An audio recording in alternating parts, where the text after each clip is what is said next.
10, right? Absolutely. So let's hear about it. So, two-pronged answer. Prong number one, he's right. At level 20, you're absolutely contributing. The war effort takes place all across the entire game. So you've got 4 tiers of content going on. It's important that you control all 4 tiers simultaneously. So absolutely fresh players that have just logged in for the first time, they're really important to the overall process. If I control territory in the lowest level of the game, it trickles zone control up into the entire level of the game. So again, everything that I'm doing as a player at any point in that war effort is contributing to the overall campaign. Now, on top of that, the question of when you get to 60, oh, what do you do? Or when you get to 40, what do you do? We, again, like to use the football analogy. We want you at level 40. We want you in that 4th tier of content. And we want you there relatively quickly. We don't want it to be a terrible multi-year trudge unless you've got 80 hours a week to play for the game. And, if you have a family, if you've got kids, hi, Cody. If you don't have an additional full-time job's worth of time, we want you to still be able to enjoy everything in the game. So once you're at 40, what do you do? Easy. It's like asking a person, what happens when you've won the Super Bowl? You don't go, damn it, I'm never playing football again. You want to go back, you want to play again. You want to play through the campaign repeatedly. You want to go to your enemy's capital city, burn it to the ground. You want to repel them from your capital city. You want to basically fight forever. It's about eternal conflict. It's about an eternal struggle. It never ends. There's glory forever. There's always something to do. There's always something exciting. That's the entire sort of back and forth process. So you're contributing all throughout your career, and then when you get to level 40, the game begins. Very good.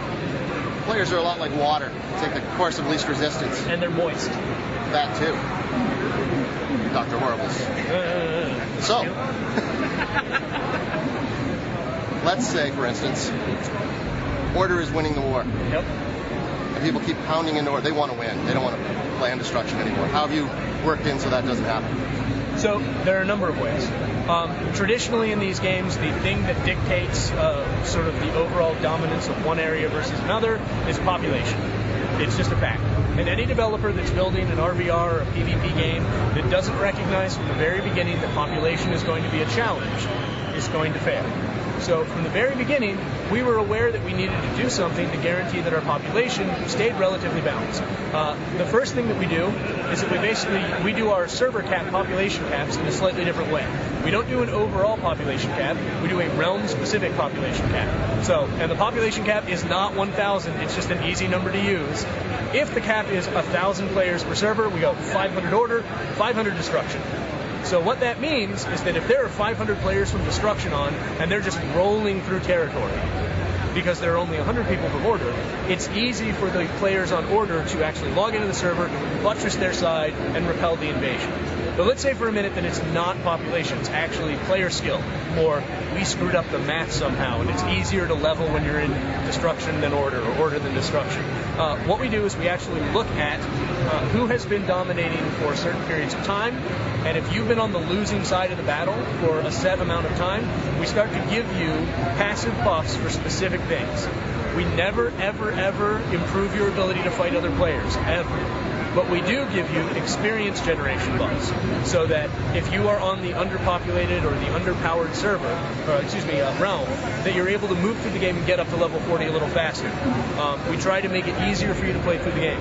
We never give you an advantage in RVR, we just try and give you an advantage in leveling the overall playing field. We then give incentives to try and improve the population balance by encouraging people to join servers that are currently underpopulated, trying to drive them to servers that need more players from one realm or the other. There's an entire boring sort of notebook full of things that we're doing. It's full of math. People hate math. Trust us, we're on it.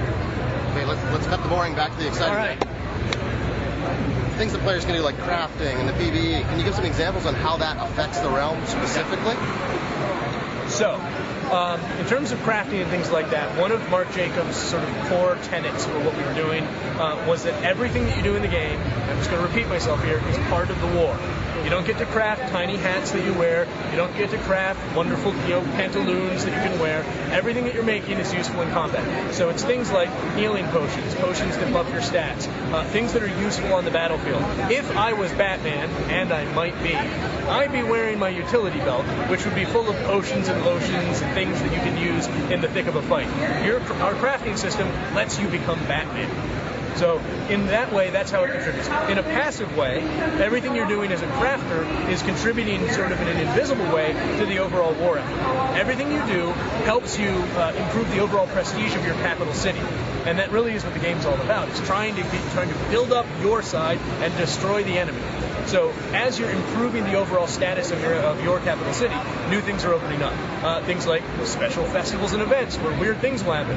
I've heard that potentially a great unclean one from the Nurgle faction of Chaos may occasionally appear in Altdorf if certain things happen. Or you might attract merchants that have unique, interesting items that are otherwise not available in the game to your capital city because it's prosperous. Or eventually the Emperor Karl Franz or the Chaos Champion will come out of the world and will suddenly be occupying the city, and now they can send you off on specific, unique quests that are only available there. Hello, Multiple Chosen. There's something going off in my peripheral vision for a moment. I'm easily distracted. And basically, everything you're doing is helping to unlock new things that are going on in the world. So to use Altdorf as an example again, there's an entire city under the city. There's the entire sewer system below that's been completely infested with the Skaven. And while they're not a playable army at launch, they are definitely in the game. And so you can play through an entire Skaven dungeon. Same thing in the Inevitable City. There's an entire wing of the city that's dedicated to each of the Chaos Gods. And then there's an entire dungeon underneath the city that's a Nurgle dungeon, which is all sort of covered in pus and brown gooey things. It's a little like Comic-Con. But, no, I'm kidding. It's nothing like Comic-Con. It's cleaner. Sorry. We should move to the next question before I get kicked out of here.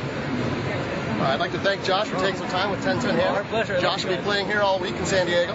So if you're in San Diego, come to San Diego.